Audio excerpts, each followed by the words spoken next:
বুঝলি বাবা, জীবনে যাই হয়ে যাক না কেন কখনো নামাজ ছাড়বে না, ঠিক আছে? এই আব্বু, কি রে মিরাজ, এই ভর দুপুর বেলা ছেলে নিয়ে কোথায় যাচ্ছে? এই তো মাদ্রাসা থেকে বাসায় নিয়ে যাচ্ছি। এই ওয়েট ব্রো, কি বললি? মাদ্রাসা? আরে 2024 সালে পোলাপানের মাদ্রাসায় পড়ায় কি করবি? এই 2 দিন পরে তো মাংস বাড়ি মিলাদ পুড়িয়ে খেতে হবে।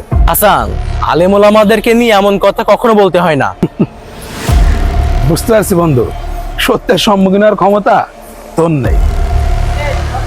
সত্য? কোন সত্যের কথা বলছিস তুই? যে সত্য তার বৃদ্ধ বাবা তার সন্তানের কাছ থেকে আলাদা করে, নাকি সেই সত্য যা দুনিয়ার সমস্ত সত্যকে অস্বীকার করে? কোন সত্য? মানে কি বলতে চাচ্ছিস তুই? মানে একটু চোখ বন্ধ করে উপলব্ধি করে দেখ, তোর বাবা অনেক টাকা খরচ করে তোকে ইংলিশ মিডিয়ামে পড়িয়েছিল, অথচ দেখ তোর বাবার শেষ জানাজায়